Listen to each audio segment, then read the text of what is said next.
The morning started like any other in the great halls of Council Station Alpha.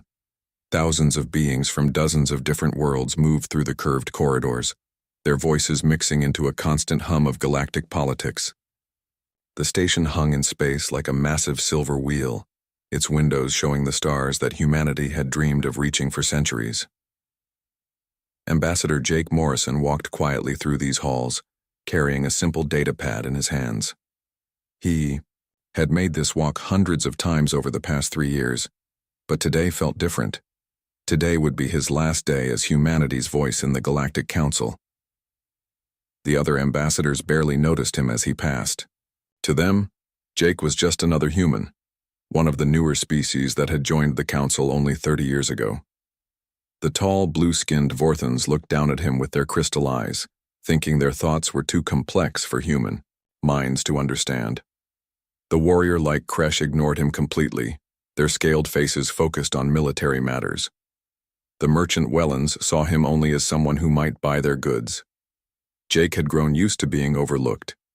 Humans were seen as the farmers and builders of the galaxy, useful for growing food and making simple machines, but not important enough to worry about.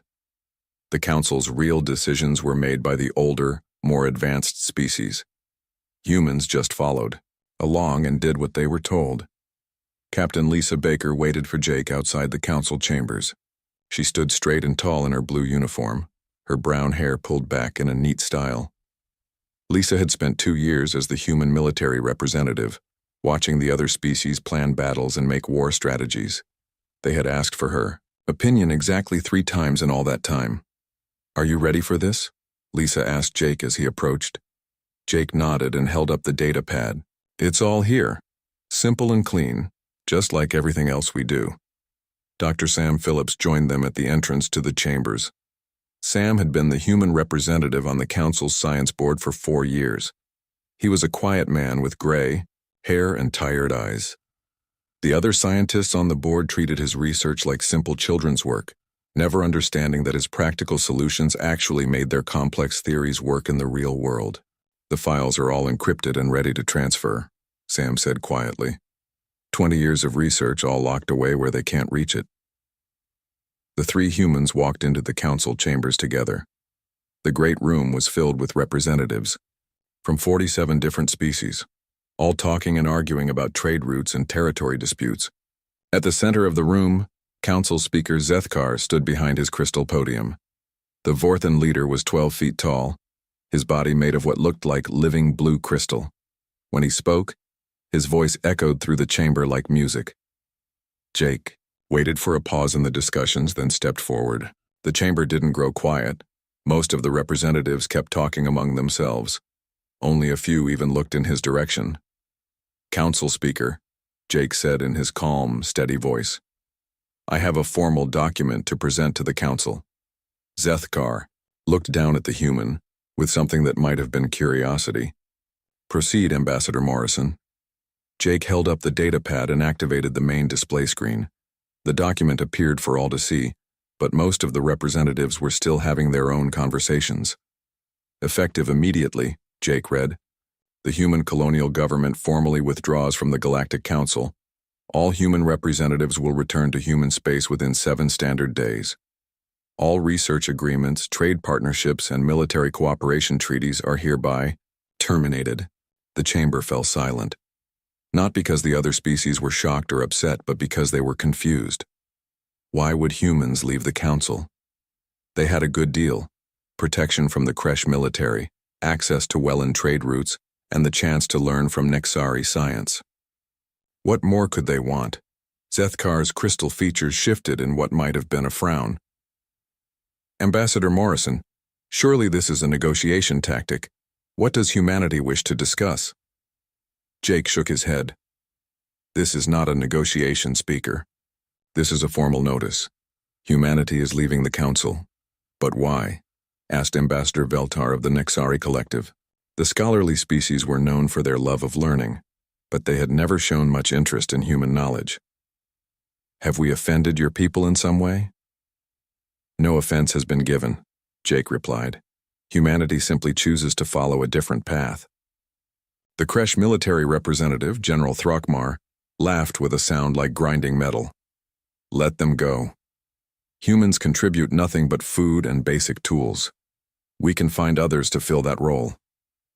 Lisa Baker stepped forward, her military training, keeping her face calm even as her eyes flashed with anger. General, you might want to check your weapon systems before you dismiss human contributions so easily. Throckmar waved a clawed hand dismissively. Human technology is primitive. Our weapons are far superior. Your weapons use human targeting systems, Lisa said quietly. Your ships navigate with human-designed software. Your supply lines run on human logistics programs. Nonsense, Throckmar replied. Those are Kresh systems improved by Kresh engineers. Dr. Sam Phillips spoke for the first time, his voice soft but clear. General, who do you think wrote the code that makes your improved systems actually work? The chamber buzzed with confused conversations. The other species were starting to realize that maybe they didn't know as much about human involvement in their technology as they thought. Zethkar raised one crystal hand for silence.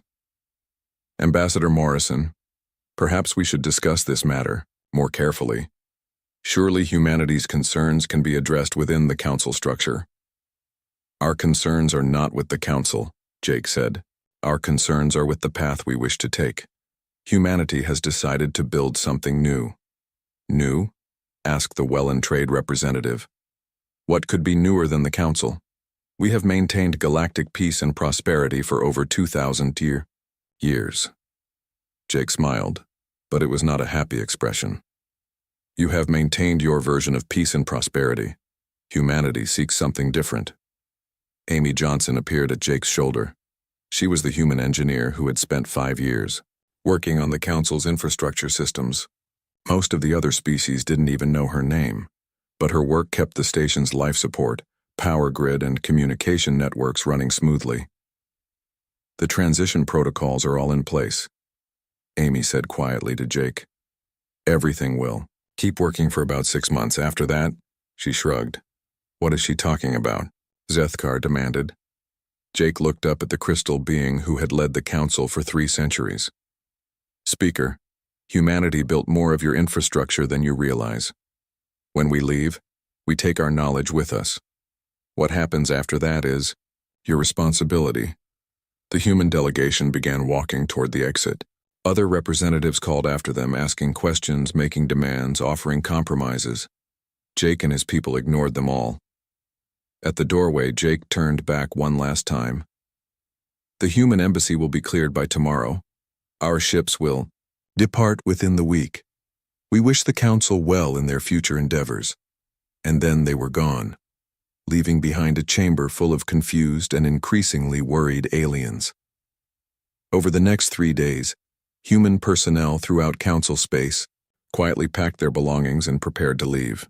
They didn't make speeches or demands, they didn't protest or complain. They simply collected their things and headed home. Dr. Phillips encrypted all his research files and wiped the council computers clean of 20 years of human scientific work. Amy Johnson shut down the maintenance protocols she had written for hundreds of council systems, leaving only basic operating instructions that would work for a few months before failing. Captain Baker recalled all human military advisors from council fleets and bases. The weapon systems they had designed, the tactics they had developed, and the logistics networks they had built would continue working for now. But without human maintenance and updates, problems would start soon. The other species watched the humans go with a mixture of confusion and relief. The Vorthans were glad to be rid of what they saw as primitive thinking. The Kresh were happy to have fewer voices questioning their military plans. The Wellands thought they could easily replace human agricultural products with supplies from other worlds. None of them understood what they were about to lose. As the last human ship left Council Station Alpha, Jake Morrison stood on the bridge looking back at the massive station that had been humanity's home in galactic politics for 3 decades. Lisa Baker stood beside him, watching the stars ahead. Do you think they'll figure it out? Lisa asked.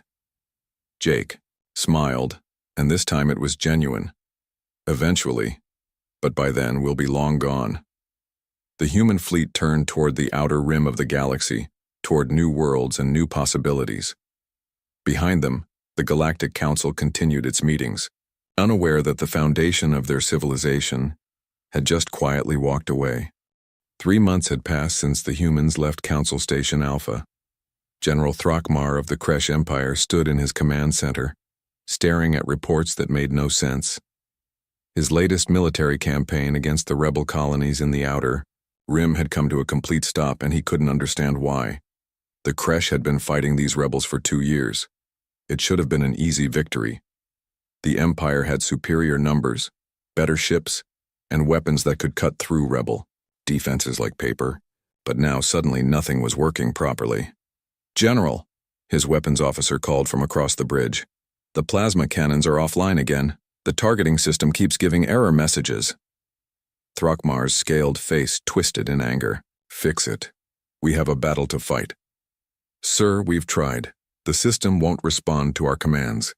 It's asking for some kind of access code that we don't have." The general moved to the weapons station and looked at the screen. Lines of text scrolled, passed in a language he didn't recognize. At the bottom, a message appeared in Galactic Standard. "Authorization required. Contact System Administrator." "Who is the System Administrator?" Throckmar demanded. His technical officer, a young Kresh, named Vectar, looked nervous. "Sir, according to the records, it was Captain Lisa Baker of the Human Forces." The bridge fell silent. Lisa Baker had left with the other humans 3 months ago. She was probably halfway across the galaxy by now. "Get me our best computer specialists," Throckmar ordered. "Break these codes. How hard can it be?" But 3 days later, the specialists had made no progress. The human-written software was locked behind layers of encryption that their best minds couldn't crack. Worse, other systems were starting to fail too. Navigation computers were giving wrong directions. Supply management programs were ordering the wrong materials. Even the coffee makers in the mess hall had stopped working.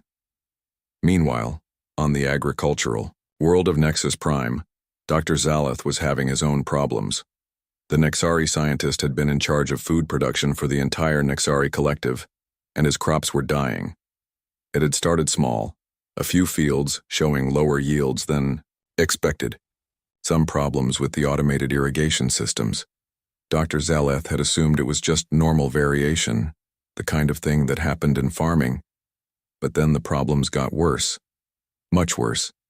The sophisticated farming machines that had been producing record harvests for the past 5 years were breaking down one by one. The soil treatment systems were mixing the wrong chemicals. The weather control satellites were giving incorrect readings. Entire crops were withering in the fields. Dr. Zaleth stood in his ruined farmland trying to understand what had gone wrong. These systems had been working perfectly just a few months ago. The human agricultural advisor, Dr. Karen White, had helped design them during her time with the collective. But Karen was gone now, back to human space with the rest of her people. "Sir," his assistant approached carefully, "the automated seeders are requesting maintenance codes that we don't have." "What kind of maintenance codes?" "Human ones, sir. The systems were built using human agricultural software. Without the proper access, we can't make any changes or repairs." Dr. Zaleth felt a cold fear in his stomach. The Nexari collective fed billions of beings across dozens of worlds. If their food production failed, entire populations would starve. "Contact the human embassy," he ordered. "Sir, there is no human embassy anymore. They closed it when they left the council. Then contact their homeworlds directly. Offer them whatever they want for help with these systems." His assistant looked uncomfortable. "Sir, we tried that 2 weeks ago. They said they were too busy with their own expansion to provide technical support to non-alliance worlds." Back on Council Station Alpha, Speaker Zethkar was discovering that the problems weren't limited to military weapons and farming equipment. The station itself was starting to show signs of trouble. The first sign had been small things. Elevators taking longer to respond, air recycling systems running less efficiently, communication networks having occasional delays. Zethkar had assumed these were normal maintenance issues, but Amy Johnson, the human engineer who had maintained the station's infrastructure, was gone. And apparently, she had taken more knowledge with her than anyone had realized. "Speaker," his chief of staff approached. with a worried expression. The power grid is showing instabilities. The backup systems are having trouble compensating. Call the maintenance department, Zethkar replied. Sir, they say they need the original system specifications to fix the problem. All the documentation they have is incomplete. Then get the complete documentation. It was all encrypted and removed by the human engineering team before they left. We've tried to contact them, but they're not responding to our messages. Zethkar felt a chill run through his crystal body. The station housed over 2 million beings from dozens of different species. If the power systems failed completely, the results would be catastrophic. The Welland Consortium was having their own crisis. Trade routes that had run smoothly for decades were experiencing massive delays and failures. Cargo ships were getting lost in hyperspace. Automated trading systems were making deals that lost money instead of earning it. Supply chains were breaking down across the galaxy.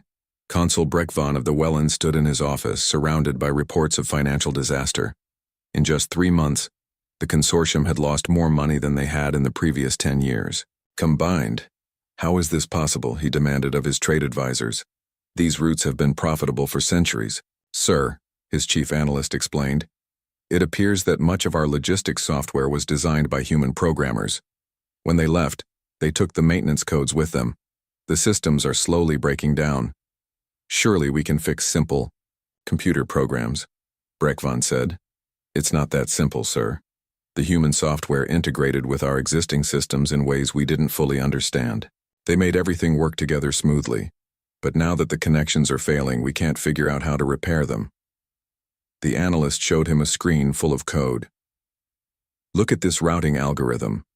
It's written in a mix of human programming, languages, and Welland commercial code. Our programmers can understand the Welland parts, but the human sections are completely alien to us. Dr. Sam Phillips would have understood that code easily.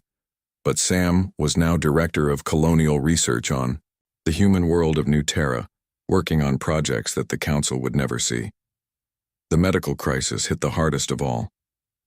Across Council space, hospitals and medical centers were running out of essential medicines.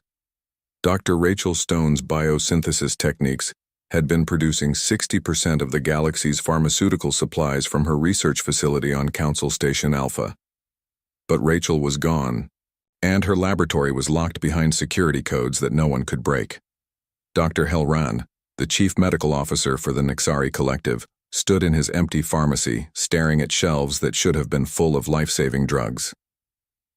His patients were suffering, and he had no way to help them. Doctor, his nurse approached hesitantly. The cancer treatment medications are completely gone. The heart medicine supplies will last maybe another week. What about the emergency reserves? Gone too, sir. Dr. Stone's synthesis equipment produced most of our stockpiles.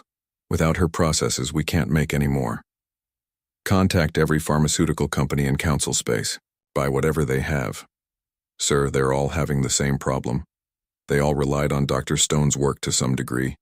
The entire medical supply chain is failing. Dr. Helran sank into his chair, overwhelmed by the scope of the disaster. Billions of beings across the galaxy depended on medicines that only one human scientist knew how to produce properly. Meanwhile, reports were flooding into Council Station Alpha from across the galaxy.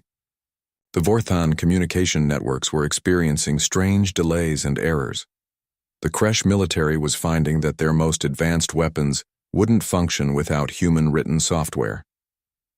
The Nexari research stations were going dark one by one as their power management systems failed. Speaker Zethkar called an emergency session of the Council. Representatives from all the major species gathered in the Great Chamber, but instead of their usual confident discussions about policy and politics, the room was filled with worried whispers and frightened voices. Fellow council members, Zethkar began, his crystal voice lacking its usual authority. We are facing an unprecedented crisis. It appears that human involvement in our infrastructure was far more extensive than we realized. General Throckmar stood up angrily. This is sabotage. The humans have deliberately damaged our systems. No, said Dr. Zalith quietly. They haven't damaged anything. They simply took their knowledge with them when they left. The systems are failing because we don't know how to maintain what they built for us. The chamber erupted in arguments and accusations. Some blamed the humans for being secretive. Others blamed themselves for not paying attention to what the humans were actually doing. But blame wouldn't fix their problems. "What do we do now?" asked Consul Brekvan. "We contact the humans," Zethkar replied. "We ask them to return and help us fix these systems." "And if they refuse?" 6 months after the humans left, the galaxy was falling apart.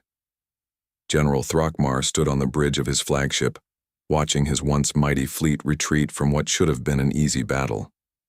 The rebel colonies had fought back with weapons that barely worked, ships held together with spare parts and tactics that any military academy would have laughed at.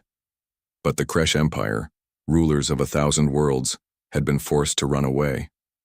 "Sir," his communications officer reported, "the third battle group is requesting permission to withdraw. Their main guns are completely offline. Throckmar wanted to order his ships to fight with whatever weapons they still had, but he had learned bitter lessons over the past months.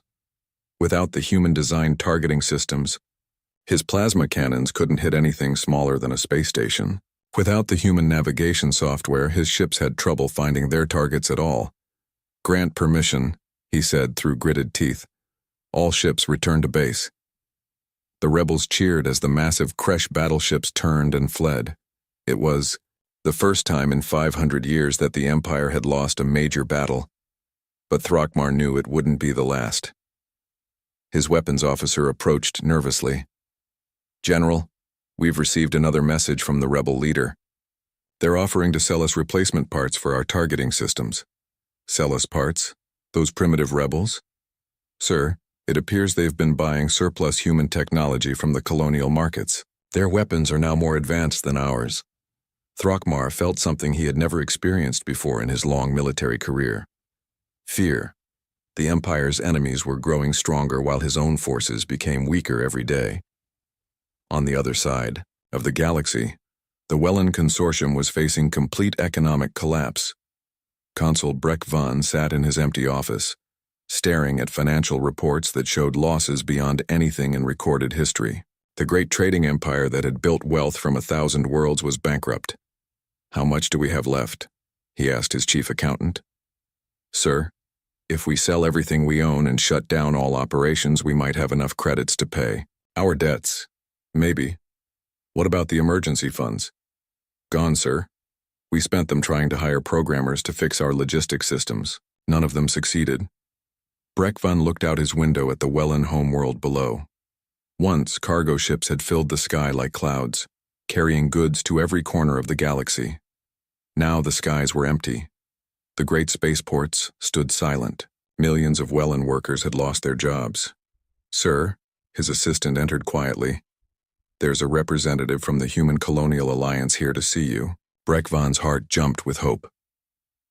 "Send them in immediately." A young human woman entered, wearing a simple blue uniform with no fancy decorations.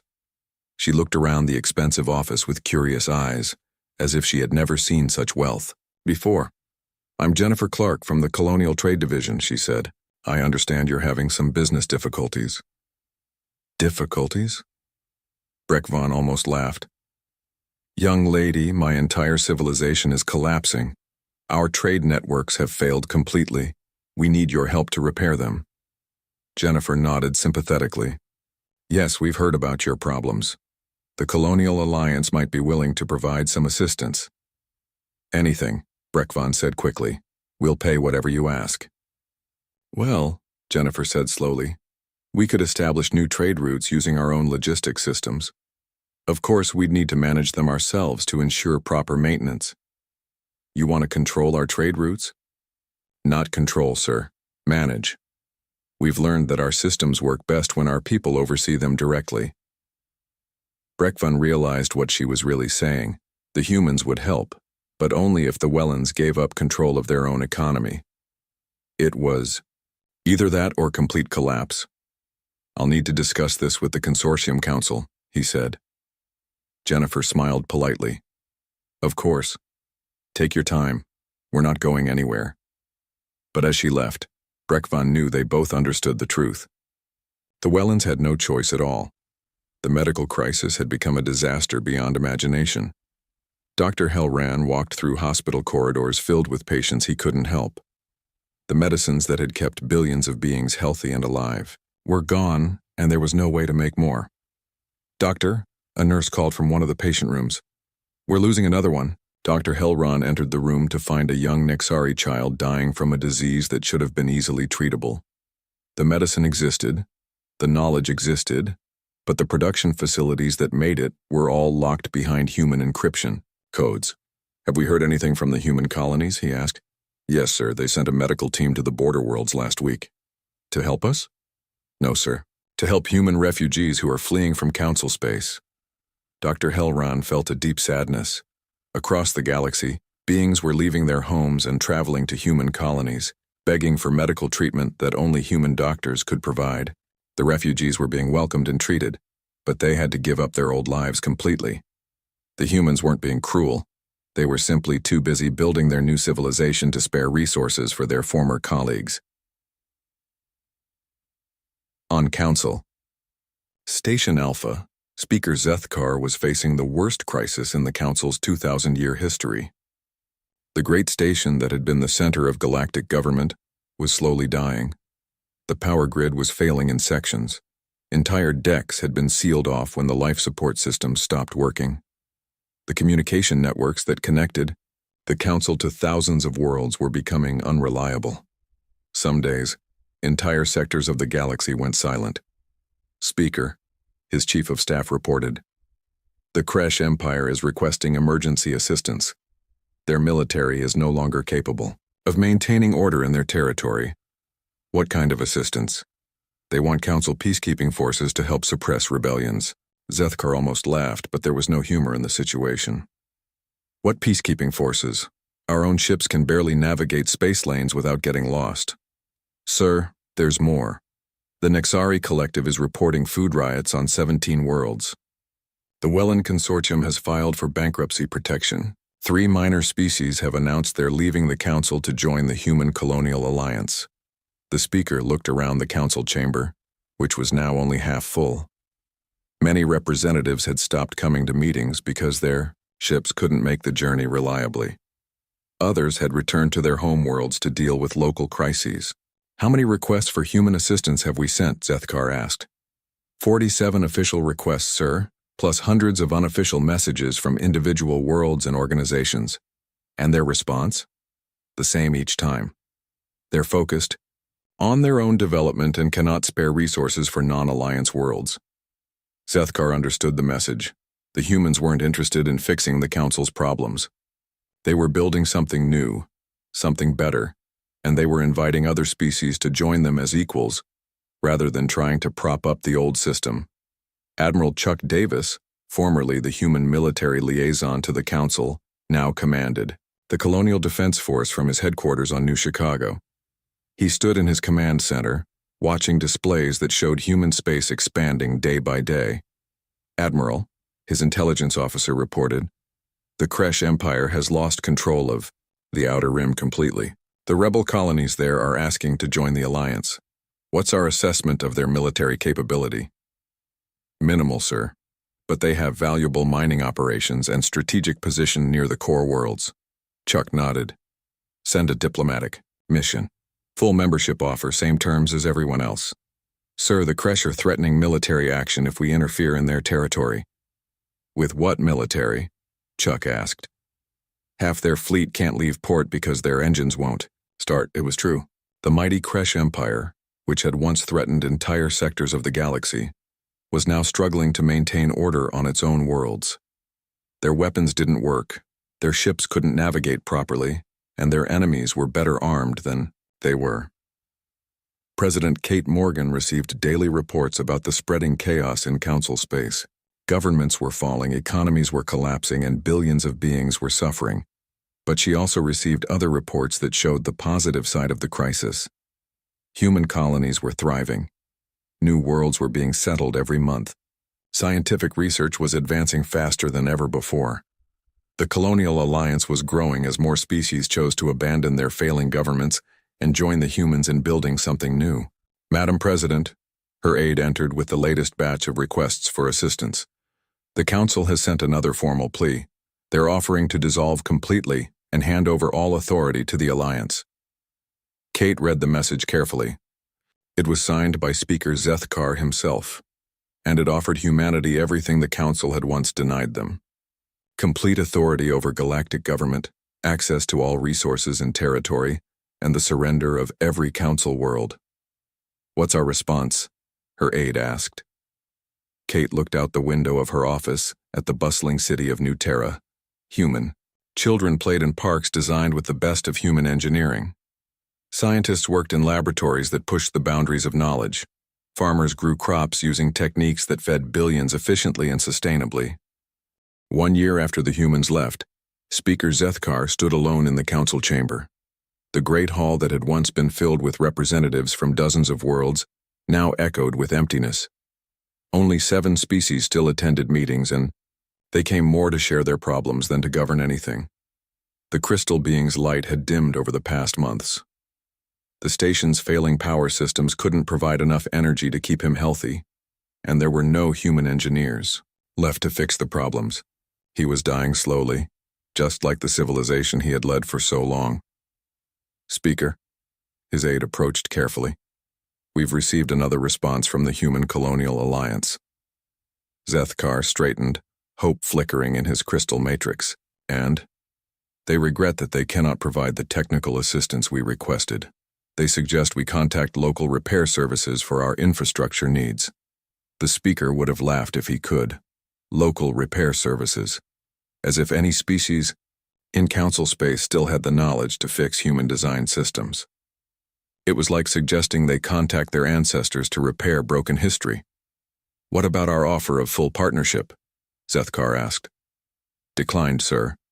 Ambassador Morrison said the Alliance is focused on building new relationships, not repairing old ones."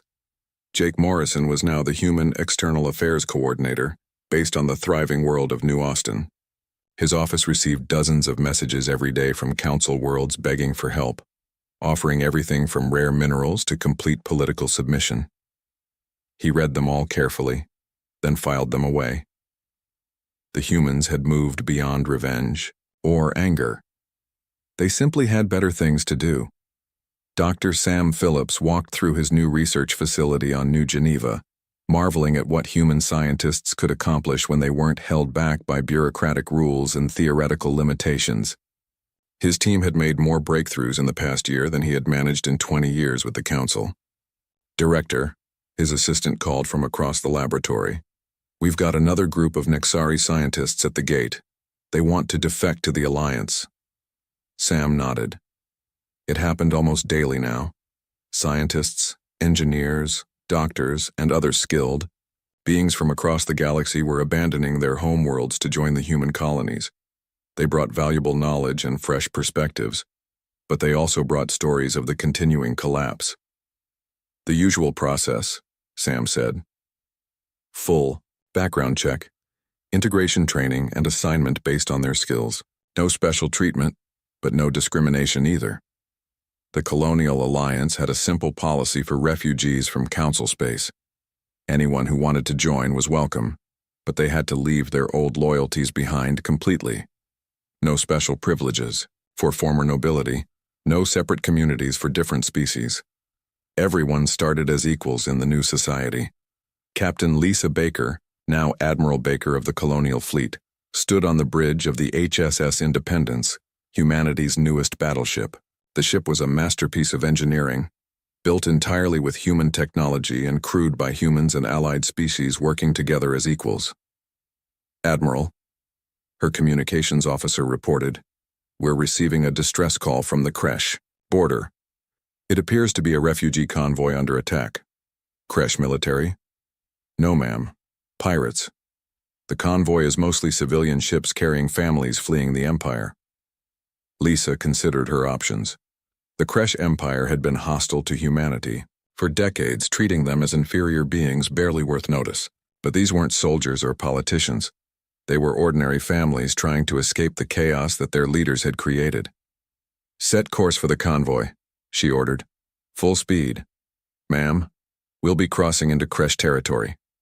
The Kresh Empire doesn't exist anymore, Lisa replied. It's just empty space with some very scared people in it.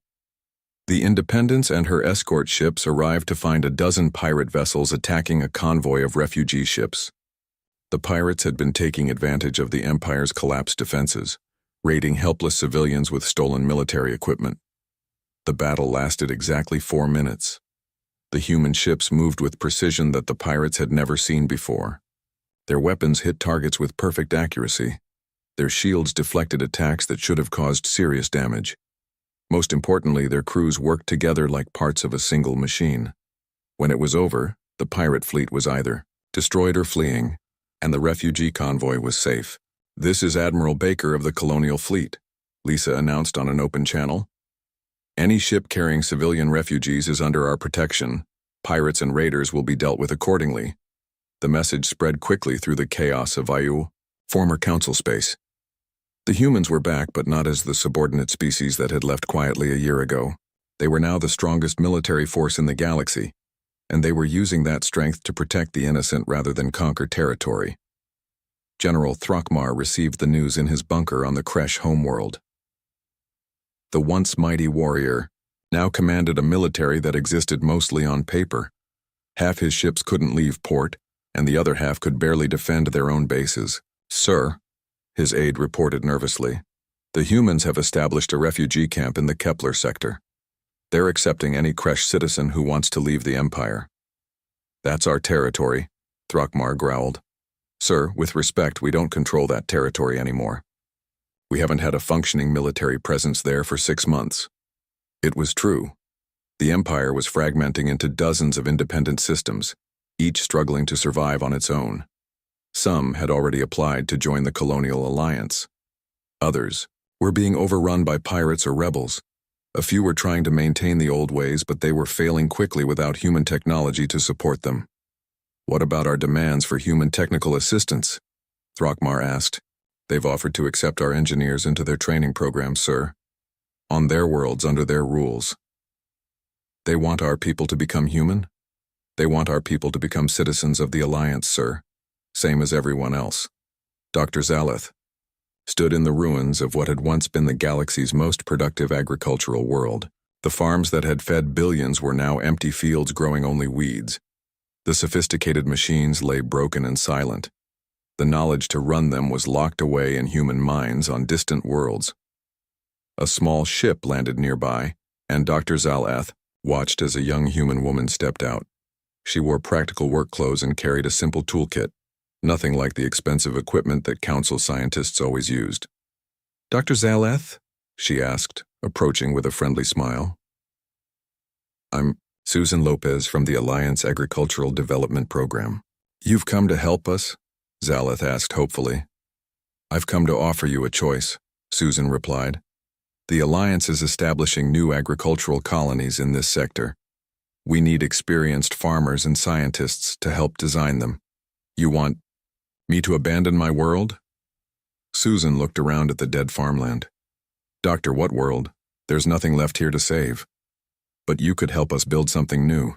She handed him a data pad showing plans for agricultural colonies that made his old farms look primitive. Vertical growing systems that produced 10 times more food in half the space. Weather control that actually worked. Soil treatment that improved rather than depleted the land. "These are your designs?" Zaleth asked. "Human and Alliance cooperative designs," Susan corrected. "We work together. Former Nexari scientists have contributed some of our best innovations."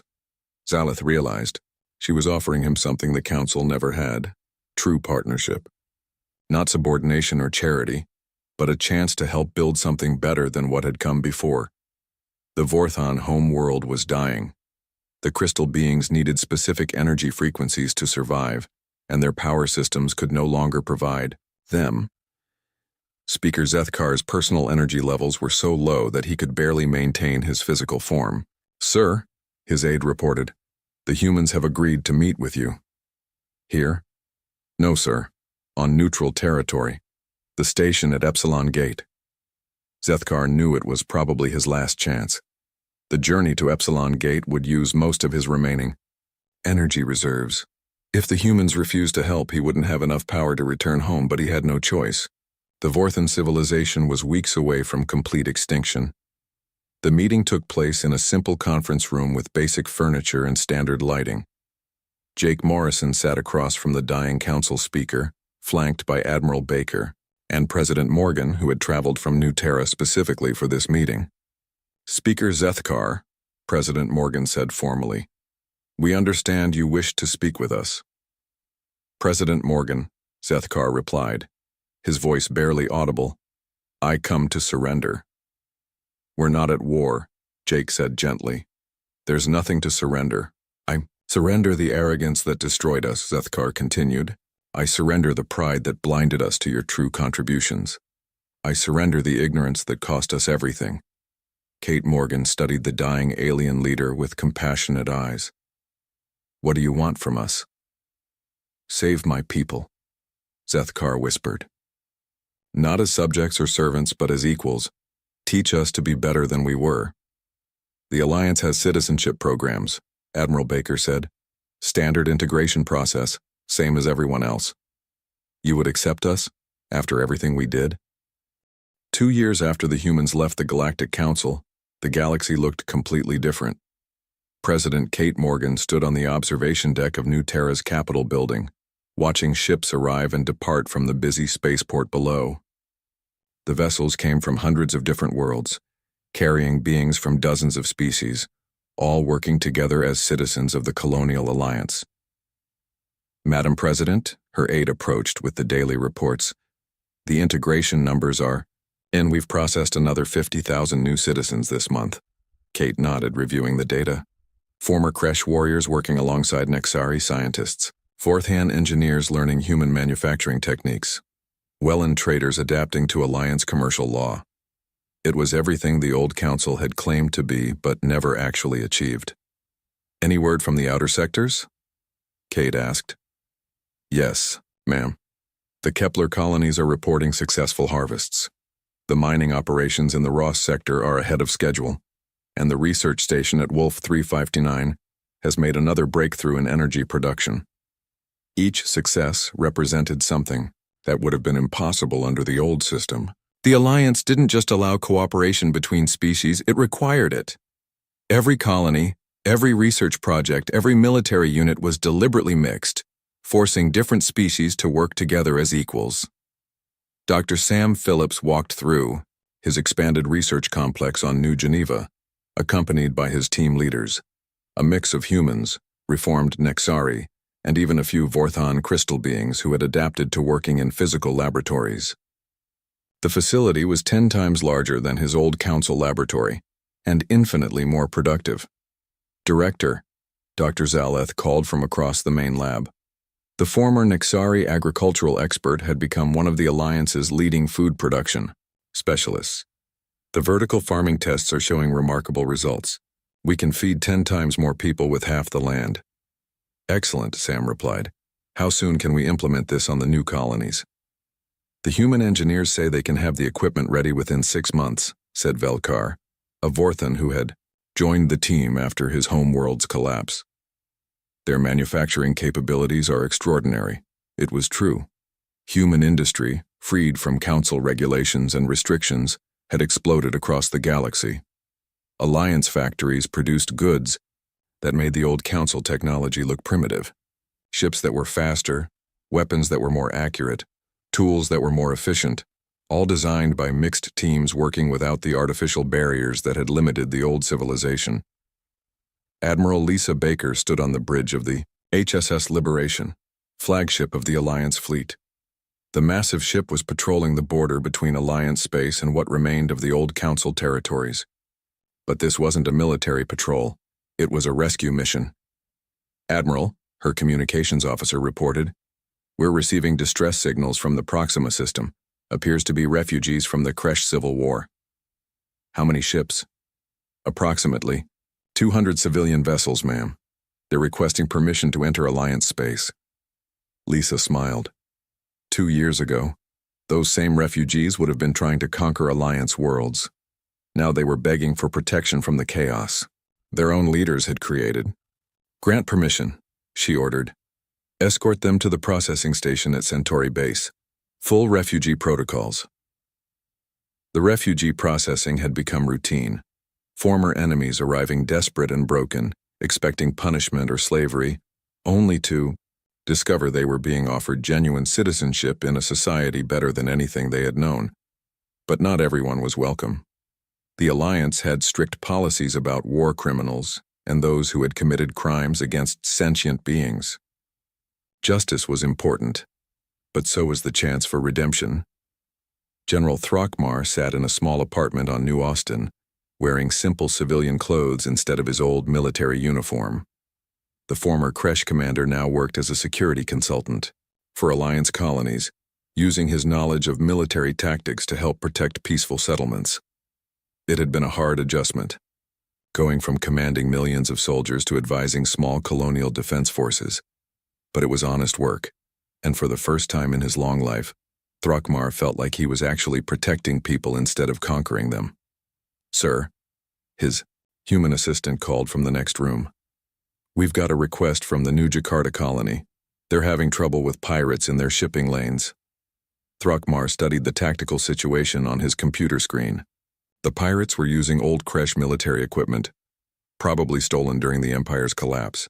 He knew exactly how to stop them, and more importantly, how to do it without unnecessary killing. "Schedule a meeting with their defense committee," he said. "We can solve this problem in 2 weeks." His assistant nodded. She was a young human woman who treated him as a colleague, not as a former enemy or a superior officer. It was part of the Alliance way. Everyone was judged by their current contributions, not their past mistakes. Speaker Zethkar had survived the transition, though barely. His crystal form now glowed with artificial energy provided by Alliance technology, and he worked as a diplomatic advisor helping other species adapt to Alliance society. "Speaker," his aide said, "the Council archives have finally been transferred to the Alliance historical database." Zethkar looked at the data showing the complete records of 2,000 years of galactic government. All of it was now just history, preserved for study but no longer relevant to how the galaxy actually worked. "Have the researchers found anything useful?" he asked. "They're particularly interested in the early records, before the Council became focused on maintaining control, rather than encouraging progress." It was a painful truth. The Council had started as an organization dedicated to cooperation and mutual advancement, but over the centuries, it had become obsessed with preserving the status quo and maintaining the power of the established species. The humans had simply reminded the galaxy what cooperative civilization could actually accomplish. Dr. Rachel Stone stood in her new medical research facility on New Geneva, working alongside doctors from a dozen different species. Her team had eliminated most genetic diseases among Alliance populations and was working on life extension technologies that would benefit all species equally. "Doctor," her Nexari colleague called excitedly, "the cellular regeneration tests are showing remarkable success. We could extend healthy lifespans by centuries." Rachel smiled at the breakthrough. Under the old Council system, such medical advances would have been hoarded by the most powerful species. In the Alliance, every discovery was shared immediately with all member worlds. "How soon can we begin clinical trials?" she asked. "The Ethics Committee has already approved initial testing. We could start within months." The Ethics Committee was another Alliance innovation. Representatives from every species working together to ensure that scientific advances benefited everyone fairly. It was slower than the old Council's dictatorial approach, but it produced results that everyone could trust. Amy Johnson walked through the construction sites of New Detroit, watching as massive manufacturing facilities took shape. The city was becoming the industrial heart of the Alliance, producing everything from starships to farming equipment using techniques that combined the best knowledge from all member species. Engineer Johnson, her construction supervisor, called, "The new assembly lines are ready for testing."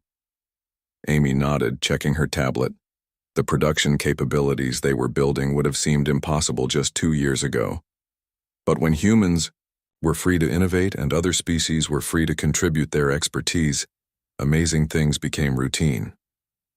Let's see what we can build, she said. The first items off the production line were medical supplies destined for refugee camps in former council space. The Alliance didn't ignore the suffering in the old territories. They simply dealt with it on their own terms, providing aid to those who needed it while building something better for the future. President Morgan received the final report on the old council territories with mixed feelings. The Galactic Council had officially dissolved 3 months ago. The last council meeting had been attended by exactly 3 representatives, and they had spent most of their time arguing about who was responsible for their failures. Some former council worlds had descended into chaos and civil war. Others had been taken over by local warlords or criminal organizations. A few were struggling to maintain some semblance of civilization with whatever technology still worked, but many had chosen a different path. Over 60 former council species had applied for Alliance membership, and more applications arrived every week. Each one went through the same process: integration training, cultural adaptation, and gradual acceptance as equal citizens. Final numbers, Madam President, her aide reported. The Alliance now includes 112 different species across 438 worlds. Kate looked at the map showing Alliance territory expanding across the galaxy. Not through conquest or force, but through voluntary association. Species joining because they wanted to be part of something better, not because they had no choice. Any word from the Historical Research Project, she asked. Yes, ma'am. The final report on the Council's collapse has been completed.